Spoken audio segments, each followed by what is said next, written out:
Yeah, it was around 10:30 at night. I had those earmuffs on where they cut the surround sound out. So I was listening to music, and I heard something hit one of the posts under the house, and I had a generator running because we'd just been through Cyclone Jasper, so the house was running on generator and everything was good, and I heard that noise under the house, and I've so that's odd. So I've got up and I walked down the stairs to the garage, mate. There was water running. The generator was nearly half underwater, still running, and oil drums were starting to float, and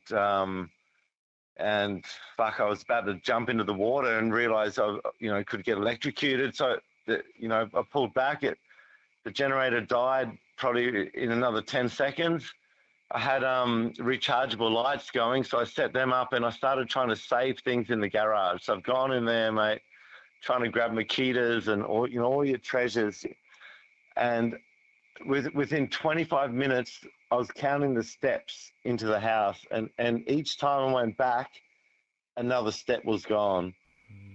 And I gave up the bloody mission when the water was up to the top of the floor, and it went from like trying to save stuff to grab a woolen jumper that my grandma made, because I knew that wool when it's wet is warm.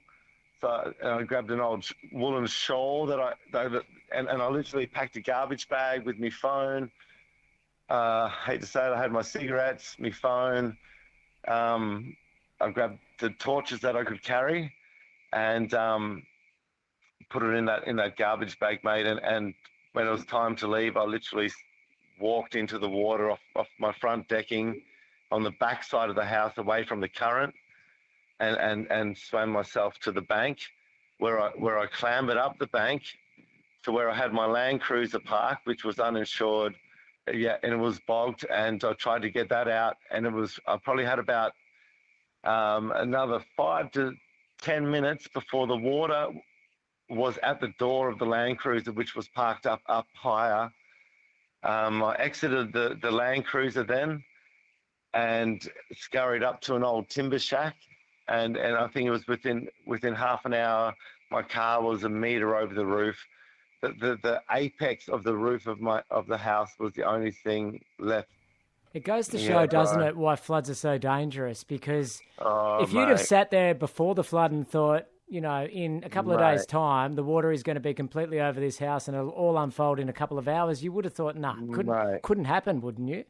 Yeah, could not happen. Hasn't happened in 100 years, and even with the record flood in 2019, that was the 100-year flood. This flood was 12 meters higher or whatever it was.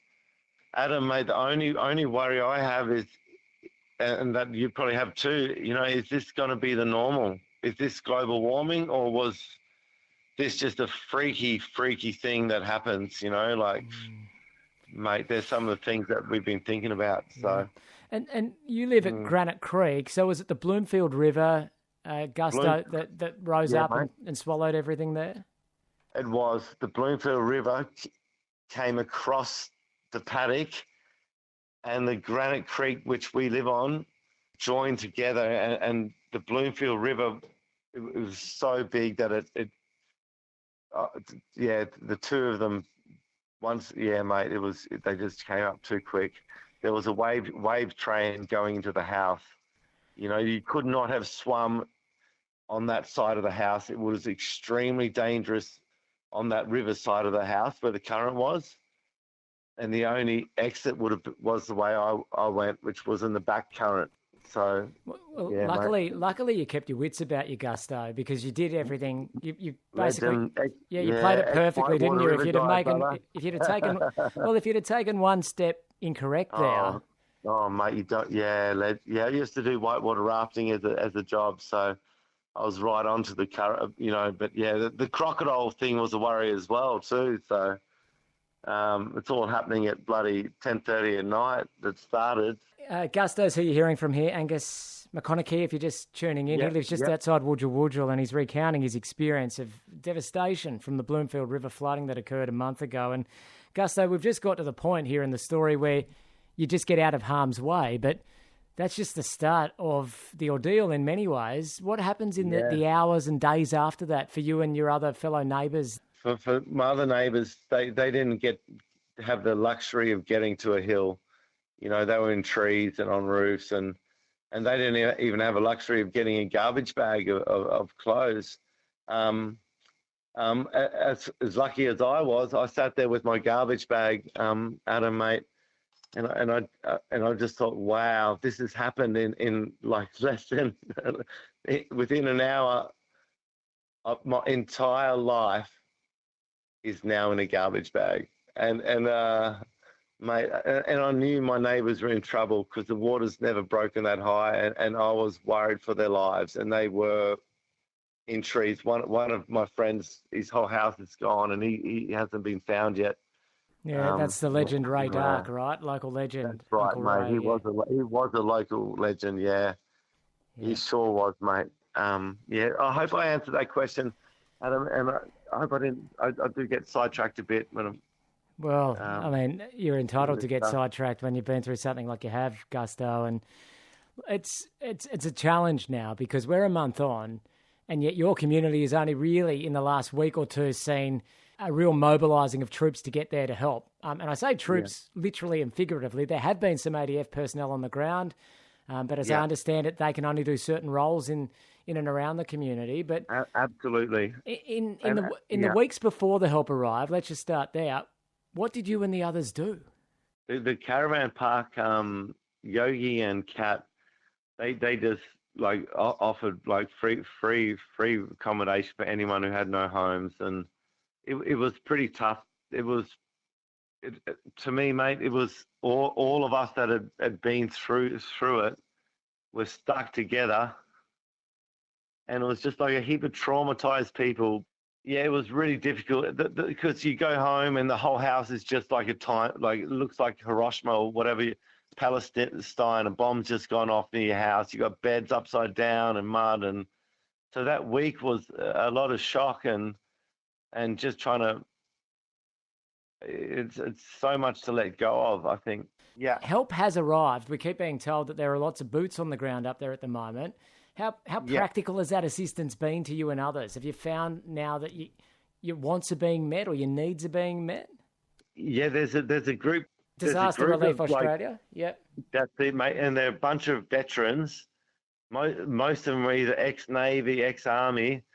I've met some of the blokes had PTSD. They've done Afghanistan, and mate, those guys are like angels. They were doing physical work. They were pulling the walls off our house because we've got mud through all the walls. They got into the ceiling, pulled the ceiling out. They did jobs that SES weren't allowed to do, that Army aren't allowed to do. And mate, bring a tear to your eye to know, you know what I mean? To know that gives you hope in Australia is those retired, those people, mate. They're the ones you want at your place, bro, where if the shit goes down. After all you'd been through, to have these people show up. And they're 4 weeks, 5 weeks later, whatever it is, and they got their hands dirty. They were covered in mud with us. So they've been a godsend, have they, Gusto? Yeah, absolutely. And Australia should be so proud of those guys. Yeah, that's what I reckon. What needs are yet unmet, do you reckon, for your community? And speaking personally, but also from what you see around you, what needs to happen now that hasn't to date for your community, do you reckon? Gotcha.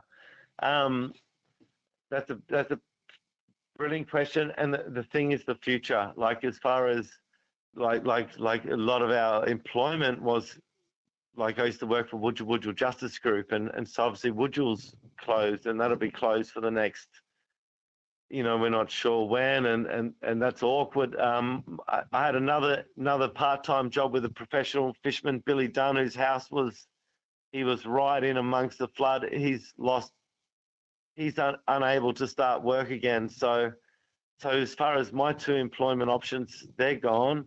We got all of Wudjil to come home yet. That's another 370 people that haven't been home since Christmas. Brother Adam, I'm not sure about the future, and and I'm not sure how it's all going to work out up here.